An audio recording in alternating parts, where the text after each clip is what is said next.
wabarakatuh. Hello guys, we are from group 4. We are going to explain about grammar translation method and inductive and also deductive teaching. Before we start the presentation, I would like to introduce our group member. The first is Afifa and the second one is Mikdad Abdulaziz Azaki, it's me, and the last one is Rahmania. Okay, for the first presenter, Rahmania, I will give you the chance.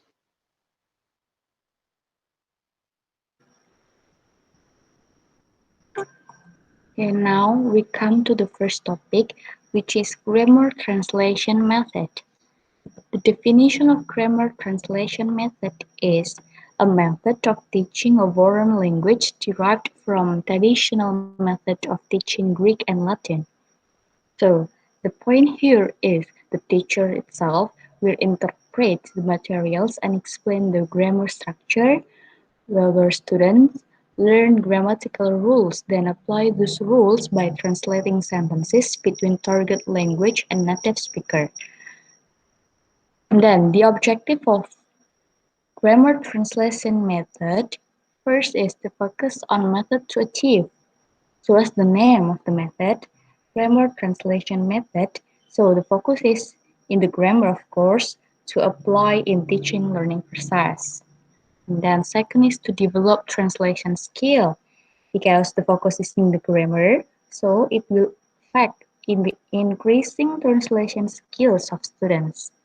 And the third is to make students able to read classical literature or literary texts for intellectual development. And the last is to develop students' reading, writing, and translation skill through rote learning of vocabulary lists and grammar rules. And teacher-learner's role for the teachers, composer of knowledge and meaning, initiator of interaction in each classroom.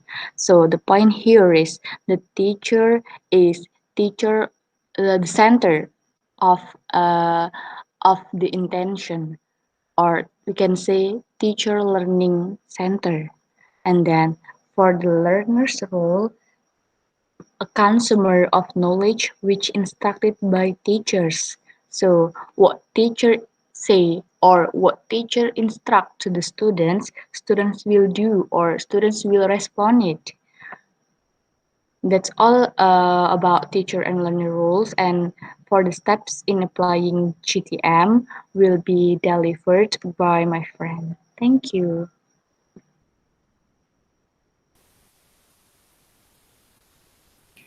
Hello everyone. Uh, Let me introduce myself. My name is Afifa. Now I want to explain about the steps, the advantages and disadvantages of grammar translation method, and also the definitions of deductive and inductive teaching.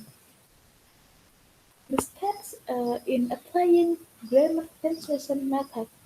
The first is translation of literary passage. Students translate a reading passage from the target language into their native language. The reading passage then provides the focus for several classes. Vocabulary and grammatical structure in the passage are studied in subsequent lessons. The passage may be excerpted from some work from the target language literature, or a teacher may write a passage carefully designed to include particular grammar rules and vocabulary. Translation may be written or spoken or both. Students should not translate idioms and the like literally, rather in a way that shows that they understand their meaning. And the second steps is reading comprehension question. Students answer questions in target language based on their understanding of the reading passage. Often the question are sequenced so that the first group of questions asks for information contained within the reading passage. In order to answer the second group of questions, students will have to make inference based on their understanding of the passage. This means they will have to answer the question about the passage even though the answers are not contained in the passage itself. The third group of questions requires students to relate the passage to their own experience. The next step is antonyms and or synonyms. Students are given one set of words and are asked to find antonyms in the reading passage. A similar exercise could be done by asking students to find synonyms for a particular set of words. Or students may be asked to define a set of words based on the understanding of them as they occur in the reading passage. Other exercises that ask students to work with the vocabulary of the passage are also possible. And the next step is cognate. Students are taught to recognize cognates by learning the spelling of sound patterns that correspond between languages. Students are also asked to memorize words that look like cognates but have meanings in the target language that are different from those in the native language. This technique, of course, would only be useful in language that share cognates. And the next step is deductive application of rules. Grammar rules are presented with examples. Exceptions to each rule are also noted. Once students understand a rule, they are asked to apply it to some different examples. Next is fill in the blanks. Students are given a series of sentences with words missing. They fill in the blanks with new vocabulary items or with items of a particular grammar type, such as prepositions or verbs with different tenses.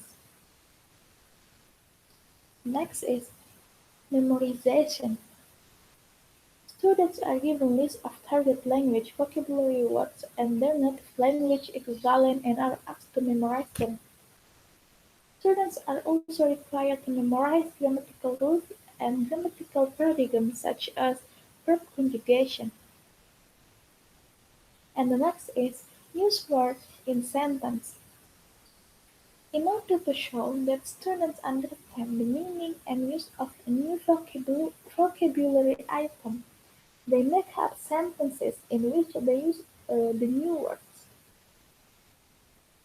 And the last of step in applying grammar translation method is composition. The teacher gives the students a topic to write about in the target language. The topic is based upon some aspect of the reading passage of the lesson. Sometimes, instead of creating a composition, students are asked to prepare a preface of the reading passage. Next slide is the advantages of grammar translation method. There are five advantages of GTM or grammar translation method. The first is it is an easy method. In this method, the child proceeds from the noun to unknown. Uh, they already know their mother tongue and now they learn the English in the equivalent. The second is it helps in building vocabulary. Translation methods helps in the rapid expansion of vocabulary of the students as it avoids difficult definition or lengthy explanation. The vocabulary is economically and actively acquired students to get the exact meaning of words. And the third is it saves teachers labor. The teacher finds it very easy to prepare his lesson. He has not to think of the ways and means to explain new words. It doesn't require the teacher to make use of audio-visual aids. The next is comprehension is easily tested. Students' comprehension of English, especially at the early stage, can be easily tested by asking them to answer questions in mother tongue. And last is grammar is easily taught. Grammar of the foreign language is easily taught by comparing it with the grammar of mother tongue. Next slide is disadvantage of GTM or grammar translation method.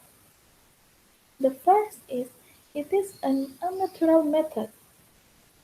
In the translation method, the teacher starts teaching English to the student by teaching them reading first.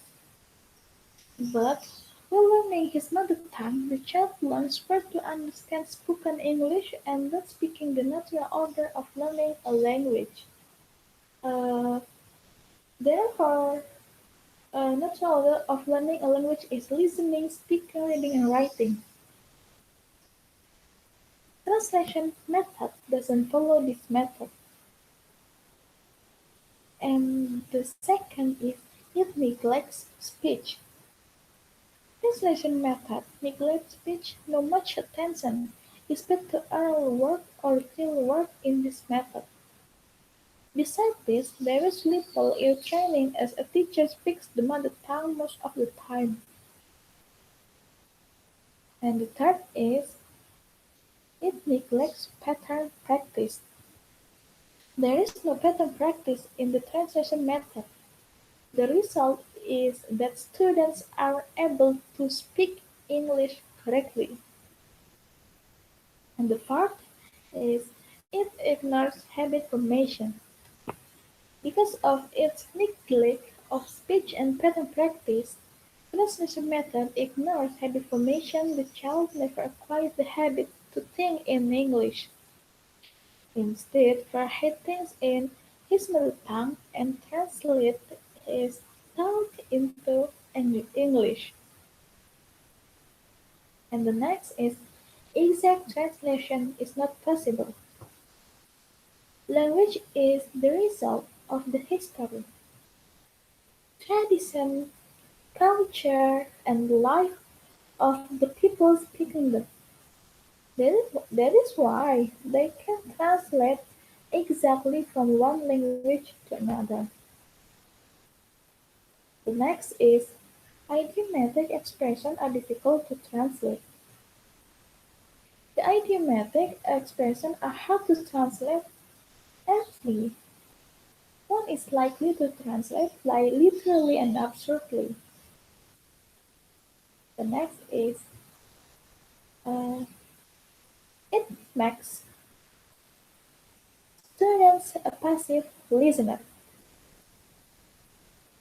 In the translation method, student is an active participant in the teaching learning process. He is passive listener. And last, it is uninteresting. Translation method is dull and mechanical. It is bookish. Notes are used to make listen interesting. It reduces the learning of a living language to that of a dead language. Next is deductive and inductive teaching. The definition of deductive teaching is a more teacher-centered learning where the points of English grammar are explicitly stated to the student and then tested. Once the grammar is introduced and explained, students usually complete grammar exercises to become familiar with the pattern. This is a method that has been commonly used in English classroom in the West. And the definition of inductive is the inductive teaching approach in TESOL is a sort of discovery learning that focuses on the student. For example, an instructor might use or tell a few examples of a grammar point in English and then ask students what they noticed. In many cases, the grammar point might be introduced by simply engaging the students in a direct conversation to slowly introduce it. The teacher guides the student to noticing the grammar pattern and finally explicitly expose them to it. Thank you very much. The next point will be explained by the next speaker. I will give you an example of deductive and inductive teaching. In deductive teaching, start from a teacher writes example of simple present and simple past sentence on the board, and then the teacher then proceeds to explain the differences between present and past in English. And then once the lecture is complete, worksheets are handed out and students are asked to convert simple sentence from present to past. And in the inductive teaching, a teacher writes on the board a few examples of simple present and simple past sentence. And then the teacher then asks the student what differences they notice in the sentence. And then the student discuss with their group or their peer the differences and maybe even try converting some simple sentence from present to past on their own. And the last, finally, the teacher explains the rule for converting sentence from past to present. Okay, then I will give you the advantages and disadvantages of deductive. In deductive teaching, the advantages is first, the time in the classroom is spent only the language principle. So we are focusing on language principle. The second, most material can be easily taught this way. The last, it encourages faster learning of material. And the disadvantages of deductive teaching is it is not supportive of the principle that learning is an active process because there is no two-way communication on this learning process. And the second, there is less involvement on the part of the learners because like I said before, the teacher is only give the material to the student and the student as learner just absorb the material that are given. And the last lesson appears uninteresting at first. Okay, the advantages and disadvantages of inductive teaching is advantages. The learners are more engaged in teaching learning process. And the second, learning become more interesting at the outset set because teachers begin with the experience of the students. Teachers begin with what they know. So the students know about those material from the experience. And the third is it helps the development of the learner's higher order thinking skill. And the disadvantages of inductive teaching is it requires more time and so less subject matter will be covered.